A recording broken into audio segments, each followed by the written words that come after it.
Hello everyone, welcome to Utkarsh classes. बेटा आज की इस वीडियो में मैं आपके सामने आया हूं एक उस मुद्दे को लेकर जिसके लिए बच्चों की काफी क्वेरीज आ रही थी। फिर विक्रम सर, हमारे आपके हिंदी और एथिक्स के बड़े प्यारे टीचर विक्रम सर, उनने मुझे बोला कि सर बच्चों की इन समस्याओं का जवाब दे के आइए। बच्चों का कहना है सर पेपर 3 पार्ट बी, जो मेरा विषय आप लोग जानते हैं, मेरा नाम है डॉक्टर अनमोल और मैं पढ़ाता हूं आप लोगों को पेपर 3 पार्ट बी, विज्ञान, टेक्नोलॉजी, आयुष, हेल्थ, उसके बाद इन्वायरमेंट, एनर्जी, जीपीएस, जीआईएस, ये अपने टॉपिक्स हैं, आप लोग जानते ही होंगे। जो नहीं जानते अपना इंट्रोडक्शन दे दिया। बेटा मैं ही हूं अनमोल पाठक, जो इन विषय के साथ आपके साथ रहूंगा। तो विक्रम सर ने मुझे फोर्स किया कि सर जाके एक बार देखिए बच्चों को दिक्कत आ रही है, लास्ट मोमेंट स्ट्रेटेजी, आखिरी टाइम पे पेपर 3 पार्ट बी को कैसे डील करना है इसके लिए। तो बेटा एकदम जितना समझ काम कर रही है उसके ऊपर जाने की कोशिश कर रहा हूं। Last moment strategy paper 3 part B के लिए पूरे पेपर 3 पार्ट बी को 2 टॉपिक में बांट दो बेटा। एक ओल्ड टॉपिक्स, दूसरा न्यू टॉपिक्स। अगर आप दोनों को नए पुराने में बांटोगे तो आपका काम करने की क्षमता बढ़ जाएगी। रीजन है ये जो ओल्ड टॉपिक्स है जो हम पहले से तैयार कर चुके हैं, अब से अपन ओल्ड टॉपिक को रखेंगे ग्रीन कलर में ताकि अपना समझना आसान हो जाए। ओल्ड टॉपिक को रखेंगे अपन ग्रीन कलर में और न्यू टॉपिक को अपन रखेंगे रेड में, तो कुछ नहीं होता, डार्क येलो में। बराबर सीन? ध्यान से बेटा, ओल्ड को ग्रीन में और न्यू टॉपिक को डार्क येलो में। क्यों? कारण बताता हूं। मैं बोल रहा हूं ओल्ड टॉपिक को डिवाइड कर लो। ओल्ड टॉपिक के अंदर आ जाएगा आपका यूनिट 1 का बायोलॉजी, यूनिट नंबर 1 का ओल्ड टॉपिक में आ जाएगा आपका बायोटेक, ओल्ड टॉपिक में आ जाएगा आपका IPR, intellectual property rights, trips और ट्रिम्स, ये सब ओल्ड टॉपिक में आ जाएगा। ओल्ड टॉपिक में आ जाएगा आपका सूक्ष्म जीव, जैविक कृषि, माइक्रो ऑर्गेनिज्म और ऑर्गेनिक फार्मिंग, सूक्ष्म जीव व जैविक कृषि, ये सब आपका आ जाएगा ओल्ड टॉपिक में। ओल्ड टॉपिक में आपका आ जाएगा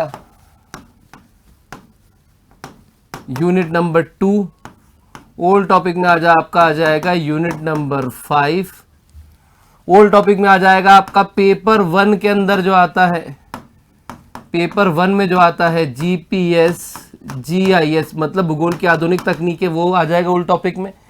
पेपर 1 में जो आती है ऊर्जा, वो आ जाएगी। पेपर 1 में जो आता है प्रदूषण, वो आ जाएगा। ये सब आपका ओल्ड टॉपिक में आ जाएगा। अब आप बोलोगे सर ओल्ड और न्यू में बांट क्यों रहे? तो मैं बड़ा सिंपल सी बात बताऊंगा ओल्ड और न्यू में क्यों इसलिए बांट रहा है बेटा कि पेपर 3 में लास्ट मिनट क्या किया जाए, आखिरी समय क्या किया जाए, डर मिटाया जाए। मैं हमेशा बोलता हूं साइंस तो डर है। पेपर 3 नहीं हुआ, पेपर 3 नहीं हुआ कि अगर घबराहट बना के रखोगे तो पेपर 3 नंबर नहीं देगा। अगर आप ध्यान से देखोगे तो ये तो ओल्ड टॉपिक्स है ना, 10 बार पढ़ चुके हैं, 5 बार रिवीजन हो चुका है इनका, 5 बार रिवीजन हो चुका है इसका, हम आंसर राइटिंग कर चुके हैं, हम क्वेश्चन आंसर लिख चुके हैं, टेस्ट दे चुके हैं। तो इसमें इतनी घबराहट करने की क्या जरूरत? उसके लिए ये बोलना कि पेपर 3 ही नहीं हुआ अभी तक, सर कंप्लीट नहीं हो पा रहा है, कर रहे हैं, तो घबराहट करोगे तो दिक्कत आएगी। बिल्कुल गलती मत करो। एक रखो ओल्ड टॉपिक, एक रखो न्यू टॉपिक। न्यू टॉपिक में अगर आप ध्यान से देखोगे तो न्यू टॉपिक में आपको पेपर यूनिट 1 में दिखाई देगा आपके वैज्ञानिक के साथ दिखाई देंगी वेधशालाएं,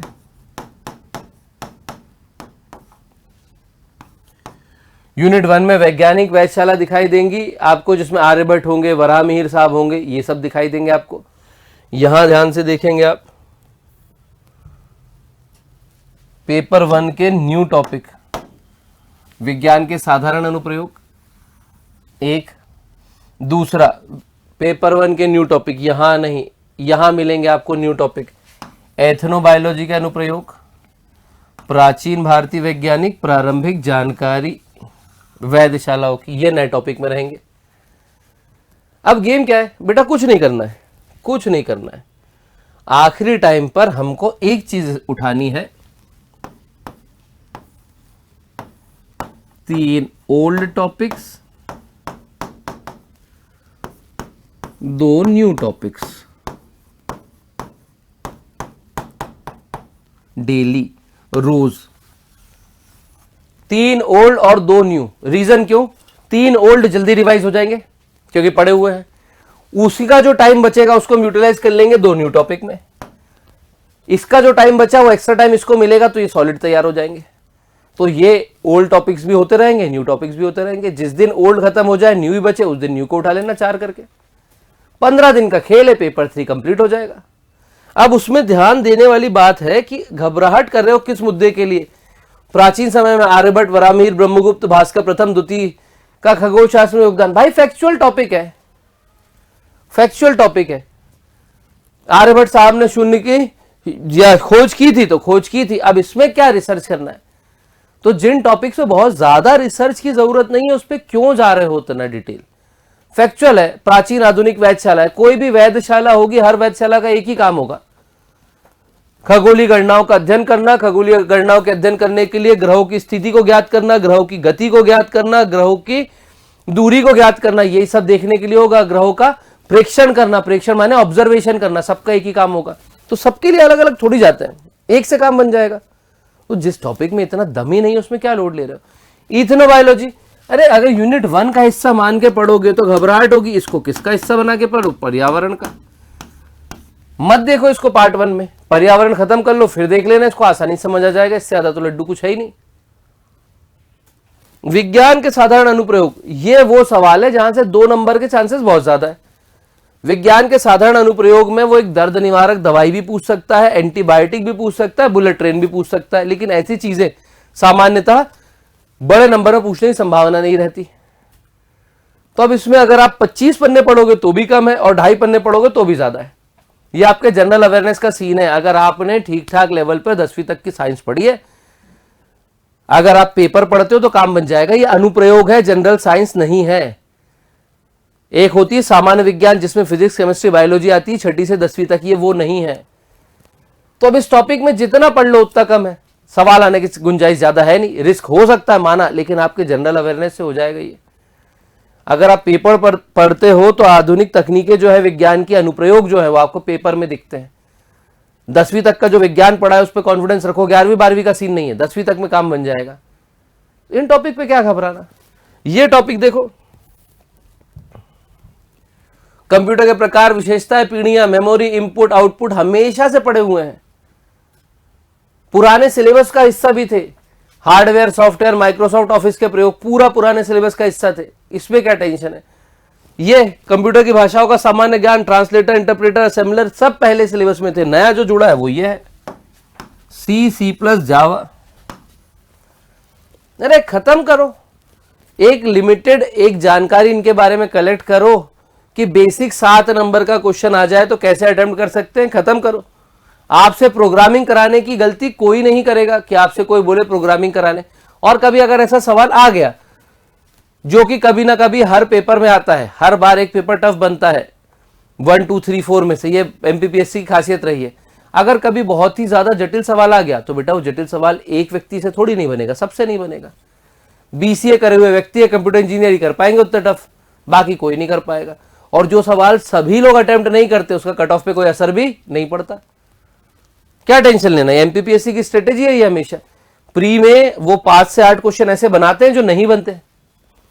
मेंस के अंदर भी अगर कोई सोच रहा है 300 नंबर का पूरा पेपर बनेगा, संभव नहीं है। 300 का बनेगा, संभव नहीं है। 10-20 नंबर का क्वेश्चन ऐसे होंगे जो नहीं बनते हर पेपर में, होता है वो, छोड़ दो, टेंशन क्या लेना। लेकिन केवल ये C++ जावा नहीं बना के चक्कर में मेंटल टेंशन लेके बैठे हैं कि यूनिट 2 बाकी है ना। मेरे भाई एक 2 पेज करो, खत्म करो। Internet, email, social media, e governance हमेशा सिलेबस में था। कृत्रिम बुद्धिमत्ता हमेशा से था, रोबोटिक्स प्री में डाल दिया गया, यहां से हटा दिया गया। ये देखो सिंपल सी चीज डाली है, क्लाउड कंप्यूटिंग।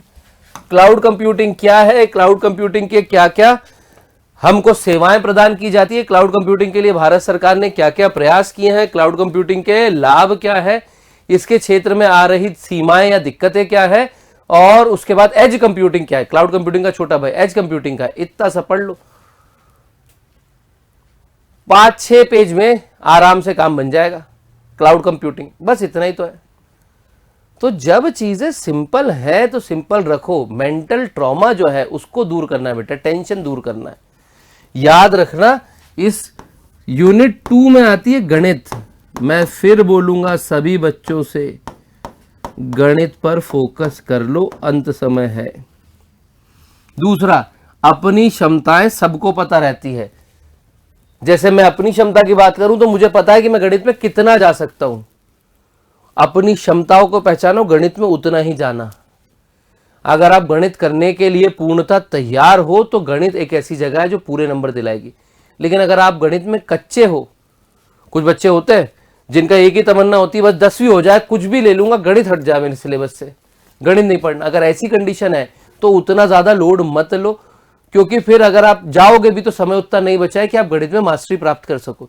पर गणित पे फोकस इसलिए कर लो क्योंकि गणित की कार्यक्रम है, ये मार्किंग होती है गणित की, 7 में से 7 और 10 में से 10, ये है गणित। और गणित आपको फिर भी देखनी पड़ेगी क्योंकि आपके पेपर नंबर 3 पार्ट ए में पूरी की पूरी एक यूनिट या इकाई है सांख्यिकी की, तो आपको देखना तो पड़ेगा। इस पे फोकस करो भाई। ये देखो पुराना टॉपिक, पूरा पुराना टॉपिक, मानवीय गतिविधियों का पर्यावरण पे प्रभाव, पर्यावरण संबंधित नैतिकता, मूल्य, जैव विविधता, सब पुराना टॉपिक। पर्यावरण प्रदूषण, ये पेपर 1 में भी मिलेगा। पर्यावरण प्रदूषण, पर्यावरण से संबंधित समस्याएं, चुनौतियां, IUCN हमेशा से पढ़ते थे, वहीं से आया। लुप्तप्राय, विलुप्तप्राय प्रजाति, पर्यावरण शिक्षा, पर्यावरण अनुकूल प्रौद्योगिकी, सब पुराने टॉपिक। नया टॉपिक क्या ऐड हुआ है? ये नया टॉपिक ऐड हुआ है, पर्यावरण संरक्षण में मध्य प्रदेश की जनजातियों की भूमिका। अरे यार, MP अगर पढ़ रहे हो बेटा तो MP में तो सबसे ज्यादा फोकस प्री में ही करते हैं जनजातियों पे। तो जनजातियों की कौन कौन सी परंपरा है जो पर्यावरण संरक्षण से संबंधित है, उसकी एक लिस्टिंग कर लो, बन गया टॉपिक, नया टॉपिक। अब ये लोग बोल रहे सर मध्य प्रदेश के संदर्भ में जैव विविधता, अरे वही अपने नेशनल पार्क, बायोस्फीयर रिजर्व और आपके वाइल्ड लाइफ सेंचुरी, अभ्यारण्य, जो मध्य प्रदेश के आप लोग प्री के लिए पढ़ते हो, यही इसके अंतर्गत आएगा ना। नया टॉपिक है क्या? जनपदोध्वंस, देश काल की विकृति, भारतीय परंपरा संस्कृति में पर्यावरण की अवधारणा। बल्कि पहला टॉपिक तो पहले भी था, भारतीय परंपरा और संस्कृति में पर्यावरण की अवधारणा। जनपदोध्वंस, वायु जल देश काल की विकृति है, ये जरूर नया टॉपिक है, कुछ नहीं है। जनपद और उध्वंस से मिलकर बना है जनपदोध्वंस। विशाल मात्रा में जनहानि, संक्रामक रोगों के कारण, जलवायु परिवर्तन के कारण, प्रदूषण के कारण जो होगा वही जनपदोध्वंस कहलाता है।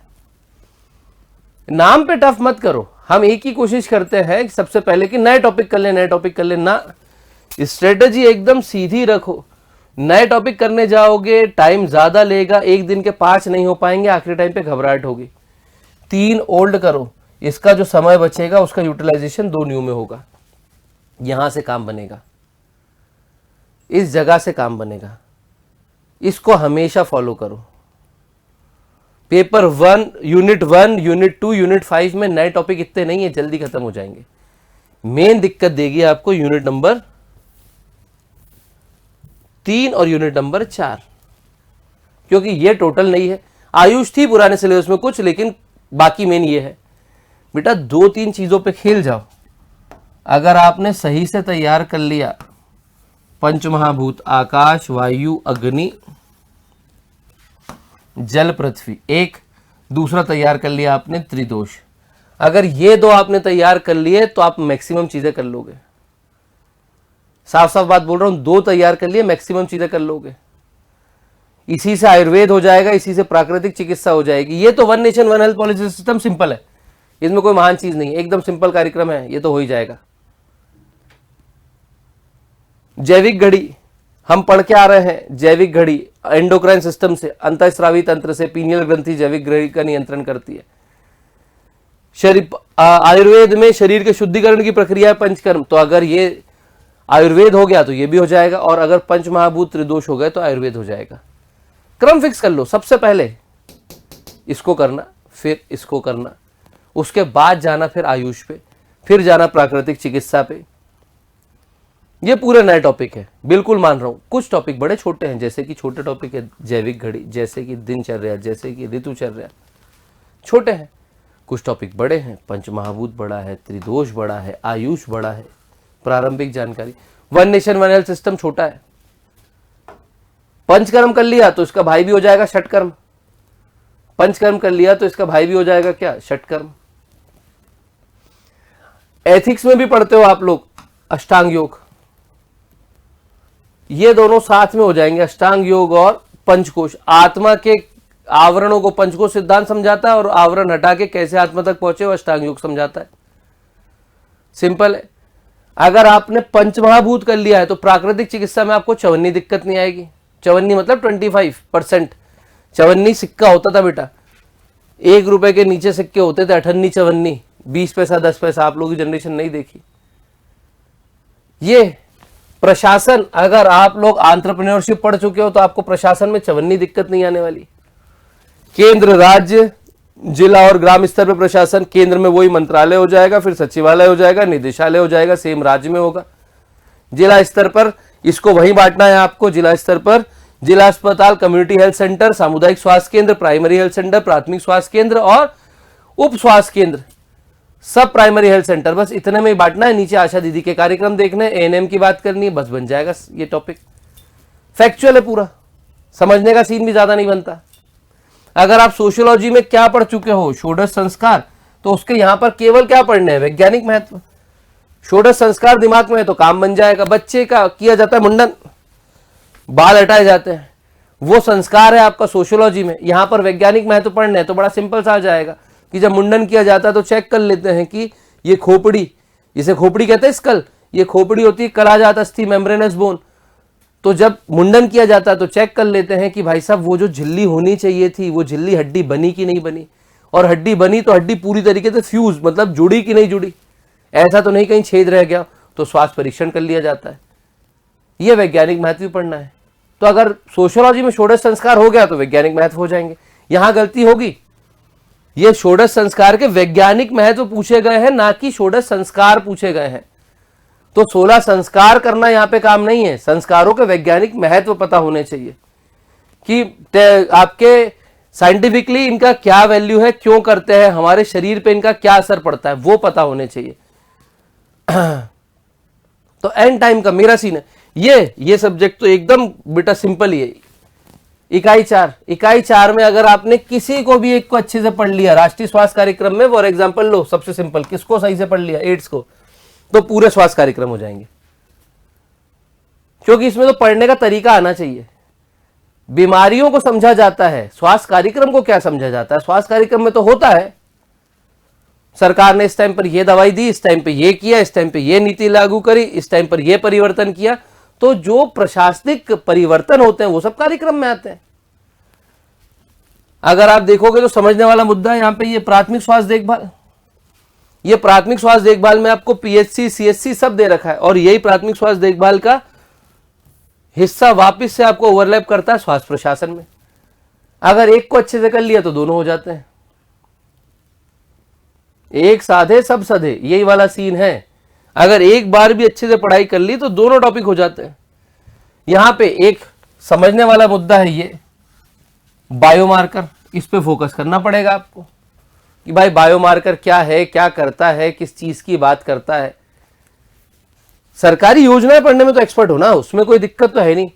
प्री के टाइम से रटते आते हैं अपन सरकारी योजनाओं को, कब चालू हुई, किसमें क्या प्रावधान रखे गए, इसका क्या लाभ हुआ, क्या उपलब्धि रही, क्या चुनौतियां हैं, भविष्य में क्या किया जा सकता है, वो तो है ही,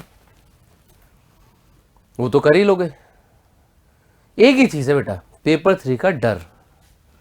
पेपर 3 का डर मिटाने के लिए लास्ट टाइम पर रिवीजन कैसे करें, तो रिवीजन बड़े अच्छे से करें। उम्मीद करता हूं कि आप कम से कम 2 बार तो इन पूरे टॉपिक्स को देख चुके होंगे। पूरे पेपर सेकंड पार्ट बी को 2 बार तो देख चुके होंगे। अब रिवीजन का डर है तो रिवीजन के लिए बड़ा अच्छा करो। 3 old topic, 2 new topic. 3 old का समय 2 न्यू में मिलेगा तो उससे काम बन जाएगा। अभी पेपर में समय है, कम से कम पेपर के 15 दिन पहले तक सब सब्जेक्ट को साथ में लेकर चलो। कई बच्चे एक बार में 2 सब्जेक्ट लेके चलते हैं, कई एक बार में 3, तो वो लेके चलो क्योंकि जरूरी है। कम से कम 2 से 3 सब्जेक्ट तो डेली साथ में लेके चलो ताकि होते जाए कवर।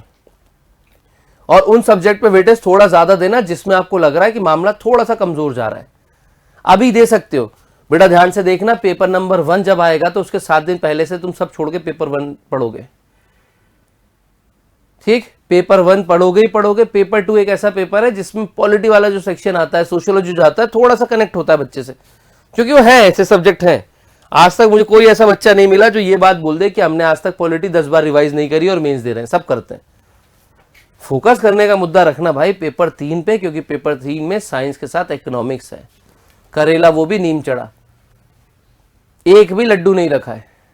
जो सच है वो ये है कि आप बोलो कि भाई इकोनॉमिक्स बचा लेगा, तो इकोनॉमिक्स भी बचाने वाला विषय नहीं, साइंस बचा लेगा वो भी बचाने वाला विषय नहीं है। जरा सी गलती और मामला खराब। तो थोड़ा फोकस करना अभी से, पेपर फोकस करना पेपर 4 पे, एथिक्स और एंटरप्रेन्योरशिप। स्कोरिंग पेपर है, स्कोर कराता है, पेपर करना। मैं हमेशा बोलता हूँ विक्रम सर को, अब तो पेपर 3 थोड़ा, पेपर 5 थोड़ा चेंज कर दिया, 4 थोड़ा चेंज कर दिया उनने, एथिक्स के साथ एंटरप्रेन्योरशिप ला दिया, वरना पहले 200 के थे। मैं हमेशा बोलता था, मैंने कहा सर स्कोर यहीं से होता है, स्कोर यहीं से होता है, 4 और 5 से भयंकर स्कोरिंग होती है। 5 में तो अभी भी बोल रहा हूं बेटा, हिंदी में 150 प्लस स्कोरिंग तक भी जाएगी, 160 तक भी जाएगी, उस पर बराबर फोकस करना। यहां पर केवल एक ही दिक्कत हो जाती है कि हम फोकस पूरा 1-2 पे डाइवर्ट कर देते हैं, वहां दिक्कत हो जाती है। निबंध पे फोकस करना, 100 में से 70 नंबर तक चले जाते हैं आसानी से, तो वो करना। और अपने लिए तो एक ही स्ट्रेटेजी भी है पेपर 3 की, 3 old topic 2 new topic daily चलने दो रिवीजन के। और बेटा डेली कम से कम कितने नंबर का पेपर लिखो, तो आंसर है 150 नंबर का पेपर लिखो। 150 नंबर का घर बैठ के लिखो, कहीं कोचिंग में लिखो, जहां आपका मन हो, टेस्ट सीरीज में लिखो, पर डेली लिखो, ताकि हमारी वो आदत पड़ जाए कि क्वेश्चन छूटे ना। सबसे बड़ी दिक्कत है कि क्वेश्चन छूट जाते हैं, वो गलती नहीं होनी चाहिए किसी भी हाल में। टाइम मिला के लिखो, 1.5 घंटे में लिखो, ताकि समझ आ जाए क्वेश्चन छूटेगा तो कैसे फ्लो चार्ट बना के भागना है, वो जरूरी है। क्वेश्चन छूटा, क्वेश्चन खाली है तो नंबर देने का स्कोप ही नहीं है, लिखा हुआ है तो कुछ तो नंबर मिलेगा, बराबर सीन। तो मेरी तरफ से बस इतना ही बोलना चाहूंगा, डर हटाओ, इसी को फॉलो करो। 3 old topic 2 new topic daily आराम से हो जाएंगे। कोई टॉपिक इतने ज्यादा नहीं होते, अगर आप ध्यान से देखोगे तो ये तो पेपर 1 तो बहुत लेंदी होता है, ये बड़ा छोटा पेपर है। इसमें एक टॉपिक उठा लिया आपने, ये एक उठा लिया, पूरा एक में बन जाता है भाई साहब, पूरा एक में बन जाता है। इसको बना लिया, ये न्यू टॉपिक है, चलो भाई ये न्यू टॉपिक है, इसके साथ 2 ओल्ड टॉपिक उठा लो, 2 ओल्ड टॉपिक उठा लिया, जैसे कि एक ये उठा लिया, एक ये उठा लिया। साइज के हिसाब से है, कभी छोटे उठाओ कभी बड़े उठाओगे, तो 3-2 मतलब 2-1 का रेशो भी रख सकते हो। तो ये 2 जो रिवाइज करने में समय बल्कि ये काफी बड़ा है, ये जो समय बचेगा उससे आप आसानी से रिवाइज कर जाओगे इसको, आयुष को। और अगर आप ध्यान से देखो तो 1 2 3 4 5 6 ही है, जिसमें छोटे टॉपिक भी आते हैं जैसे कि ये और ये, एक दिन में हो जाएंगे भाई। आराम से 10 से 12 दिन में पूरा पेपर 3 वापिस से पलटने में आ जाएगा, पूरा पलटने में आ जाएगा, ठीक। तो इस पे दम से रहें। और अगर कभी ऐसा लगता है कि कुछ नए टॉपिक में दिक्कत आ रही है, तो YouTube पे उत्कर्ष क्लासेस पे मेरे वीडियोस आपके लिए अवेलेबल है, लाइव सेक्शन में जाकर आप देख सकते हो, उसमें वीडियोस आपको मिल जाएंगे, लाइव आने वाले वीडियोस का नोटिफिकेशन मिल जाएगा, तो हम उसको वहां पे भी डिस्कस करते रहते हैं, तो एक बार उसको भी देख लें अगर जरूरत पड़े तो। ये अंत समय में आपकी हेल्प के लिए है। बाकी बेटा एक ही तरीका है, मेहनत, पढ़ाई और लिखने की प्रैक्टिस। अंत समय में लिखने की प्रैक्टिस बहुत जरूरी है, तो करते रहे और ऊपर वाले पे यकीन रखें, अपनी मेहनत पे यकीन रखें। जितना कॉन्फिडेंस रखेंगे काम उतना अच्छा रहेगा। बाकी मेरी शुभकामनाओं के साथ इस वीडियो के लिए जय हिंद।